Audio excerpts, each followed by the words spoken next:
This is Ivan Caric, who is the artistic director of The Key of Dreams, which is a new immersive experience like no other. I don't want to say too much about it because I am going to hand over to you and ask you, I guess, basically, Ivan, like if you could describe without too many spoilers, what is The Key of Dreams? What can a visitor expect? Okay, well, it's a fully realized world that mixes drama, so immersive theatre, hospitality, and gaming elements in whatever combination you choose. Everything is opt-in. It's an overnight experience. You arrive at a 17th century manor house in South Wales, which is only 90 minutes away from Paddington.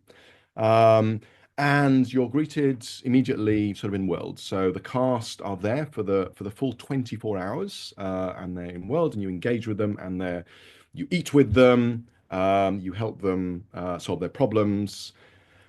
And then the inspiration for a lot of this is the weird fiction of the 1920s, so Lovecraft, and also folk horror. So there are stories that you can uncover. There's a kind of investigative kind of vibe that you're doing there. There's a library where you can do research. There are puzzles, and the tension ramps up kind of when you get to the nighttime portion. When again, I don't want to kind of spoil things kind of too much, but when there are kind of rituals and kind of strange cults that are involved that you might be able to kind of get involved with. But the key thing that is different about Key of Dreams, that does actually make it unique, is a real sense of audience agency. So the audience can affect the outcomes of some of the stories. They can affect the outcomes, more importantly, of the characters, because fundamentally we don't have the budget to blow up the world. So we're not going to pretend like there's some sort of terrible dark ritual where the world's going to end if you don't kind of solve it. But you build relationships with the characters over the 24 hours that you're actually there. So you care about them either because they've been unpleasant to someone else, or you kind of feel a certain amount of empathy. And they're real people. They're real characters. So affecting what happens to them is kind of where the real meat of it is. But again, the key thing is that there isn't a single path that you follow. It isn't a choose your own adventure where you're kind of following it. We have some people that are escape room kind of gaming kind of enthusiasts, and they come and that is how they treat them, and often they get sucked into the character world and kind of forget about that. We get other people that are just interested in. We get Punch Drunk. A lot of Punch Drunk fans come, and it's like having like a 12 or a 24-hour one-to-one kind of with the characters where you can kind of investigate and discover. And then we have other people that, in the nicest possible way, it's a weekend away, and they're maybe been dragged there by the partner. And then there's the food, because we have all the foods included. So there's a six-course banquet, which again has acting in it. This kind of events. There's lunch. There's breakfast. That sometimes we even smash a giant gingerbread house model of the house, kind of as part of it. And there are seasonal variations as well. So over Christmas, for example, we had a traditional wassail that was part of the experience as well. So there was mulled cider and singing and some very talented musicians that are part of the cast as well. Gotcha. It's an absolute extravaganza. We aim to make it. There You is one of the things is that there's that always kind of worried me about it, which was bonkers, was that there wasn't enough for people to do, and there is far more than you can do in a single sitting. And we do have people come back to the show, and we have a season finale where some of the character stories kind of get wrapped up or develop for the next season. So kind of a midsummer kind of, again, kind of folk horror kind of vibed 2-day experience that's coming in June as well. That's kind of part of it. and so you can stay overnight. Do the antics continue overnight? Does anyone get any sleep? They don't. So things wrap up around about midnight. Sometimes people sort of stay in the bar and kind of discuss and plot and have drink cocktails and all the rest of it, but they don't. And that was a conscious decision because fundamentally, whilst it might sound like fun, I think to kind of continue, and it is, would have attracted me kind of in the past. People do need sleep, and we try and kind of cater to a range of different people, and we don't want people to feel like they're missing out or they have to participate. So Okay. So, Ivan, can you tell me what the motivation was for setting this up? Because it is quite the undertaking. Well, I guess kind of two things. I mean, personally, my during COVID, I'm half Croatian. My father died, and I reassessed when I was doing my. I was working in a sort of a large corporate environment as a consultant, sort of in kind of telcos, business transformation, and this sort of stuff. And whilst it is rewarding financially, it isn't always creatively rewarding. I mean, sometimes, but generally, generally not. So I did reassess what I was doing with my life and decided to pursue something else. And then this particular mixture of kind of drama, theatre, gaming, and hospitality are a lot of the things that excite me. So there are elements of immersive theatre that I love, that I absolutely kind of adore. The being in the space, that kind of liminal, kind of in between space. The physicality of after COVID of actually meeting people, being that so we wanted to capture part of it was kind of wanting to capture that feeling of kind of creepiness but also kind of homeliness. So you've got this, you're outside, it's an autumn day, it's kind of cold and it's crisp, night is falling, and in the distance there's a house and there's just light streaming out the windows, and there's this feeling of warmth as you kind of come in through the door, and that the house kind of has that, the experience kind of has that, making people feel comfortable so that you can then take them on a journey kind of to less comfortable. So there's that. The hospitality, I think, it is beyond kind of food and drink. It's beyond you kind of staying the night. It is making people feel like they are guests as well as an audience. And that's really important because it's whilst it stops it being a purely transactional relationship, and we find that everybody, I mean, without exception, kind of so far as the people that we've had have behaved delightfully and just very generously. And I think part of that is treating people kind of like guests. And then the last element is gaming, and I love all sorts of games, computer games, board games, and one of the things that I've come to realize that I actually love about them, although when I was younger I was a little bit more kind of competitive, is the interaction and how elements of games make you feel and make other people feel, how they can synthesize parts of kind of an experience or a feeling, something, a very complex idea, and then make it simple. So yes, those are the reasons. Hey, well, I guess, listening to this, I guess what I'm thinking about is Yumi Bum Bum Train. I still haven't had a chance to see it. I hear incredible things about it. I know lots of people that are volunteering kind of with it. And in Mm. fact, we've got Jonathan Ross coming to our show, and he came to kind of our previous show, and he's coming to see Key of Dreams as well. And I know he also volunteered for Yumi Bummer and he's had incredible things to say about it. So the tickets are like gold dust. So it's been absolutely impossible to kind of get Yeah, hold of but one. in terms of that sense of agency that the audience have, that you become a real character in narrative, and you can sort of affect outcomes. I guess I see some sort of parallel there. I don't know if that was conscious, whether that was what you had in mind. Absolutely. Again, not you me bum drinks. I've not experienced it, but I'd kind of love to. But again, the idea. So obviously there are role playing games. There are live action role playing games, and we wanted to kind of make a very kind of sharp distinction. Although we partake of some of that, that's not what we are. And the big thing that sets us apart. I mean, apart from the fact that we have professional actors, professional composer, or all of the kind of work that's actually kind of gone into it, is the fact that there's no homework. There is no preparation that you need to do before you come up. For people that want to do a little bit of reading, they can do, but those people, they don't. So everything is opt-in. So some people come as themselves. And in fact, Neil Patrick Harris, I'm name dropping all over the place here, but Neil Patrick Harris came to our previous show, and one of the things that delighted him was he said, I can come as myself, which I guess is a selling point.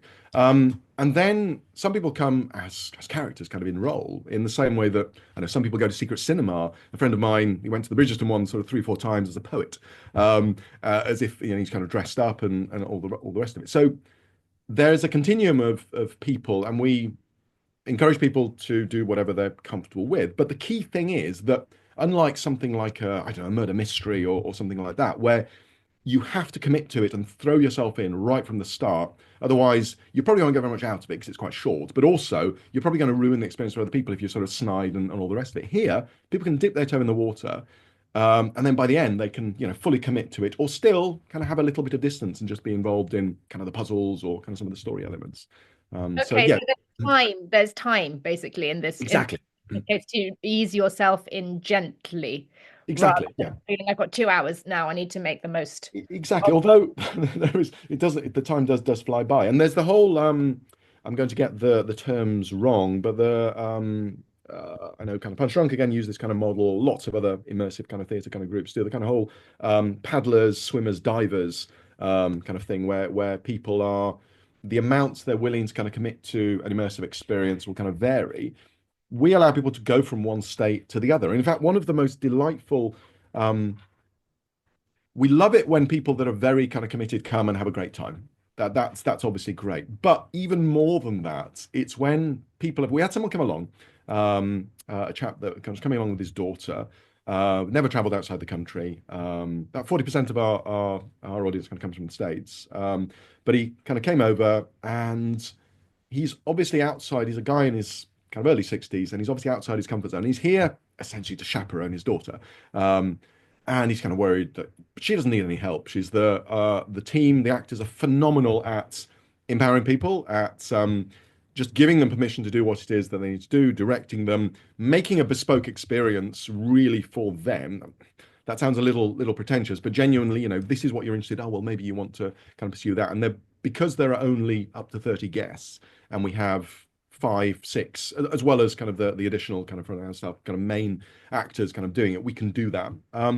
But once she was kind of comfortable and all of that, he kind of got sucked into the world. So he was kind of in the bar, he was doing a few of the puzzles, talking to some of the characters. And then by the end of the evening, he was telling these kind of making these terrible trades with this barman who's a particular kind of creature that you can ask for help, but you have to kind of give some sort of personal story.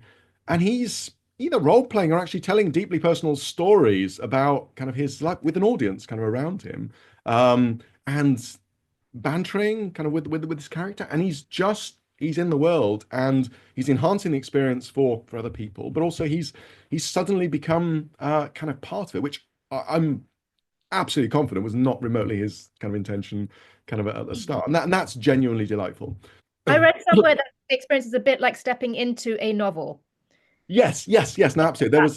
There was a lady, Anne Corlett, kind of author that kind of came along, who's her she writes kind of a lot again in the weird fiction genre.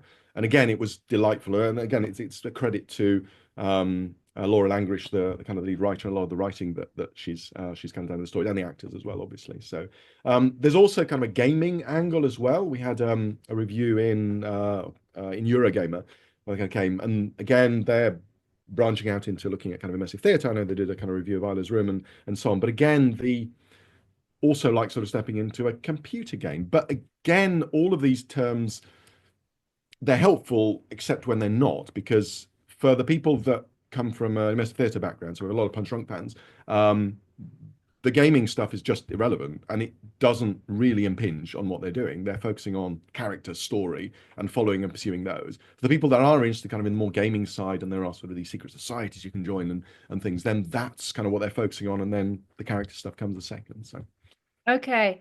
Okay.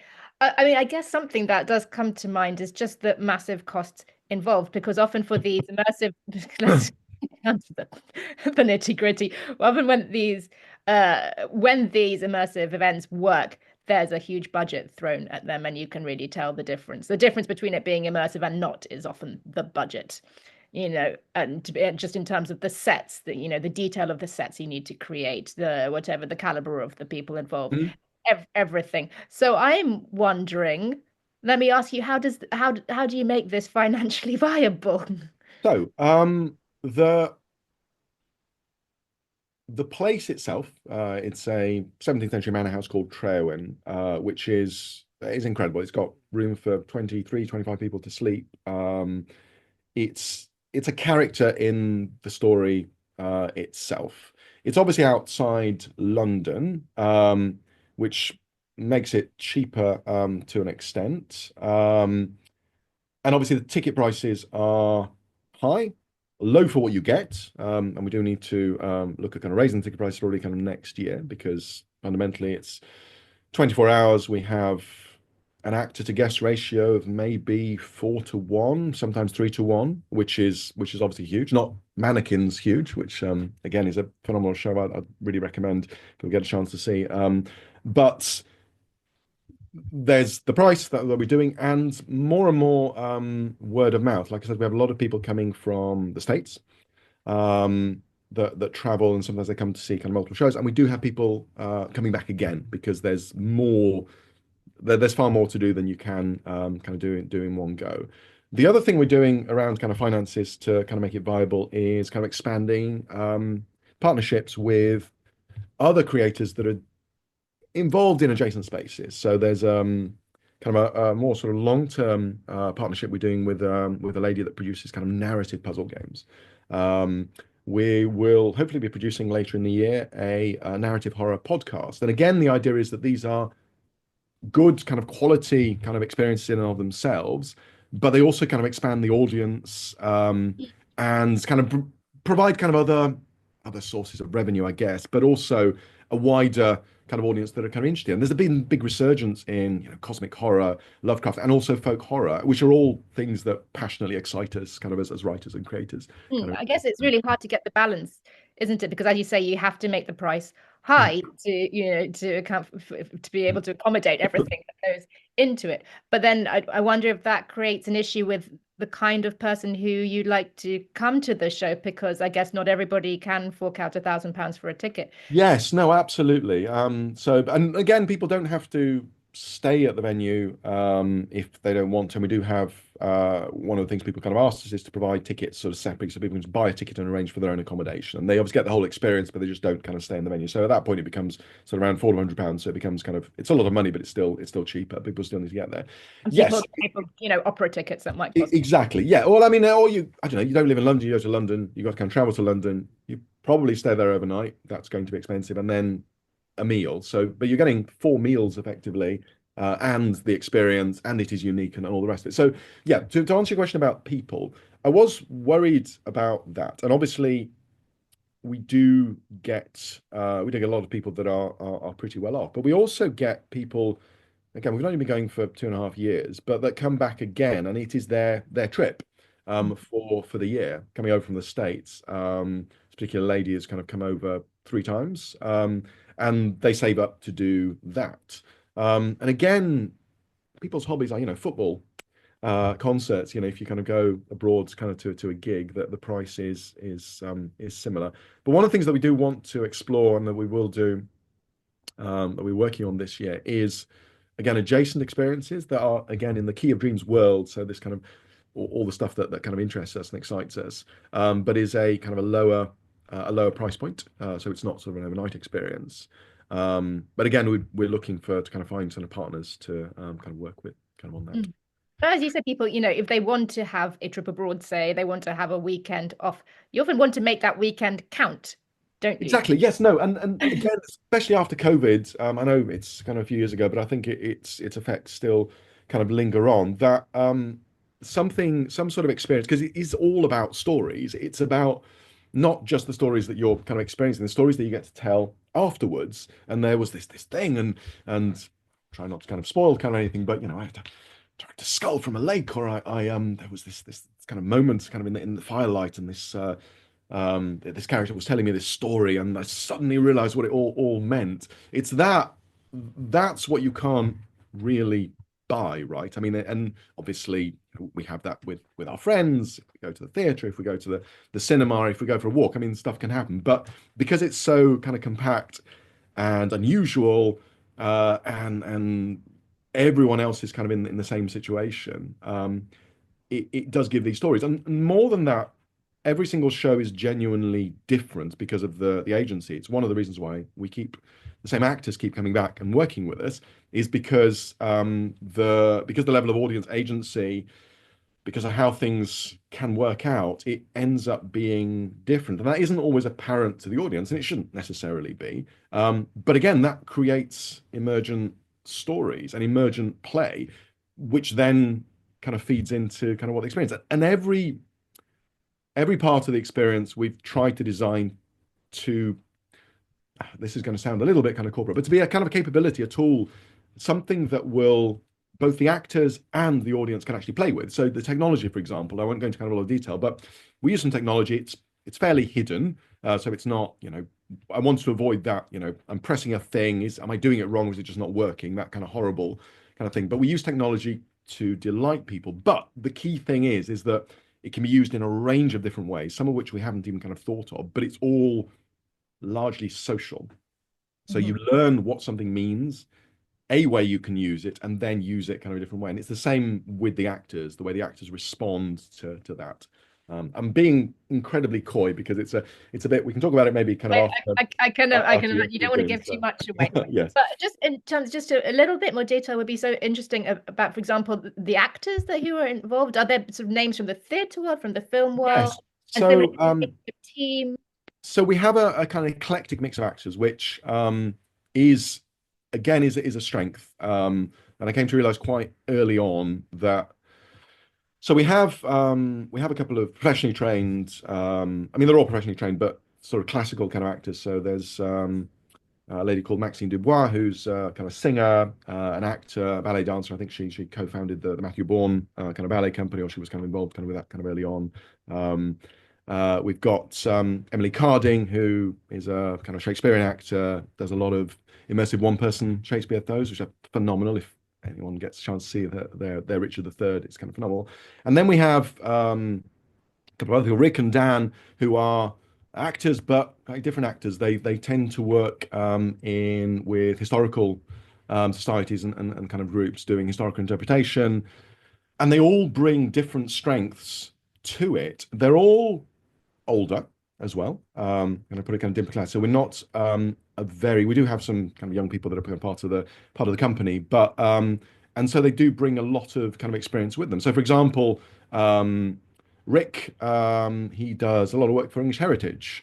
So he has a master's in history, and so he brings an awful lot of knowledge about country houses, kind of why they work, what a ha-ha is, what it means, the space of the kind of house and the landscape in the psyche, how it sort of changed, from the Middle Ages to now. None of these things, if you wrote these things down in a script or a set of requirements for an actor, you'd be very lucky to get it. And you don't technically need it. But because he had those skills, we designed the character around some of his knowledge. And the same with the other characters. So they all genuinely bring kind of unique elements. We provide a structure and a framework. We kind of provide the characters and we work with them on their characters. But then they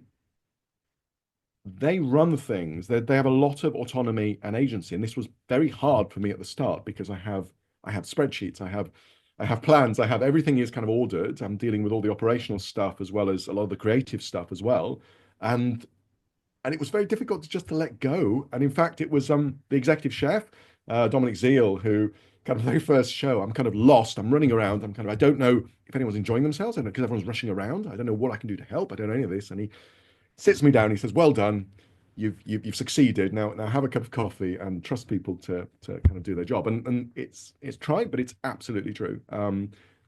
It works because we trust them because we've given them all of these tools, and there's a lot there. There's huge amount of kind of reading and all the rest of it, and so therefore they can make the experience unique, bespoke for each of the kind of the audience members, which would be impossible if you prescribed everything that they would have to do and all the rest of Right.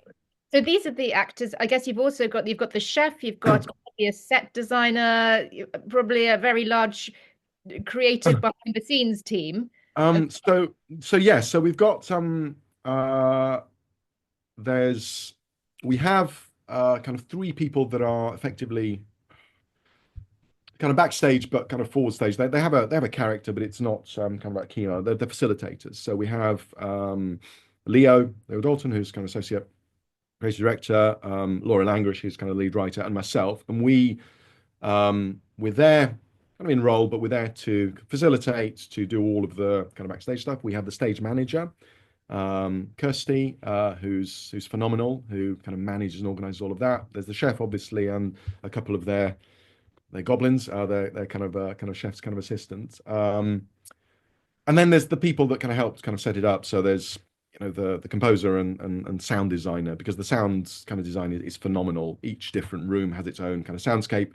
It changes across the day, so the day is kind of structured into four different kind of areas that are roughly analogous to, I know, a traditional weird fiction story. So you've got Arrival, you've got Investigations, you've got The Descent, got a section we call The Door Opens, when all the really strange stuff kind of happens, and then we've got the aftermath, which is essentially the next day, the hangover of what on earth did we do, sort of stuff. So there's all of that, but we do kind of mix a lot of those roles. So the actors, for example, help with the initial setup. They're responsible for a particular area, and they do kind of the prop setup kind of for all of that. And then obviously we administer kind of all of that. So I don't know, maybe it's 12 people, kind of overall, with kind of extra people that aren't there kind of at the Wow. time. So it's quite fluid. And I'm wondering what this is like for you to have made this transition from this corporate background to working with this team of creatives. What has this been like for you? Um, it's been difficult. Last year was crazy, because we launched kind of the first show in April. So it's only been going for sort of 7 or 8 months. And I think we spent 3 months, kind of 4 months designing and writing the show and all of that. And I wouldn't have been able to do it without my two partners, Marianne and Laura.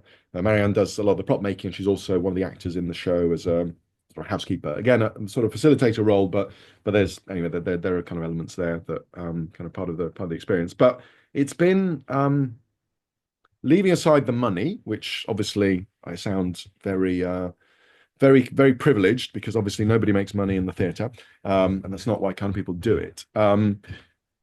A lot of the practical stuff that I've kind of brought with me from the corporate world has been very useful. I think I've made some really good decisions that someone from a theatre background might not have done, because they're not sort of interested kind of in that. I've made some really stupid decisions, some rookie mistakes that people from theatre would not have kind of done anyway. But it's been a phenomenal learning experience, and that's the key thing, is when something goes wrong, you kind of learn from it, and you kind of improve it. And it's also been a delight meeting a whole range of kind of new creators, making kind of friends. Again, it's unusual to change a career kind of at such a late stage, and also it's been a joy to actually make something, from a concept kind of to the end, to see how, he's not going to thank me for this, but I have a friend who runs, I think, the largest LARP in the UK. And he said, and it's not exactly this, but that it's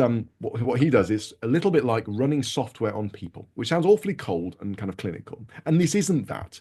But equally, when you design something, and there's obviously kind of the elements with the actors, but there's also kind of mechanics and the way rooms are kind of shaped and the sorts of things people can do, and it makes people feel or behave in a particular way, because you want to encourage an element of paranoia, but also a collegiate kind of atmosphere. So how do you kind of encourage that? How do you make people not feel too bad if they don't succeed in a particular thing they're doing, but also not feel stupid if you help them? All of those things. So seeing that has been incredibly rewarding. Okay. Well, Ivan, thank you so much for talking to me about it. I can't wait to see it. Oh, you're very welcome. So it's been a real pleasure.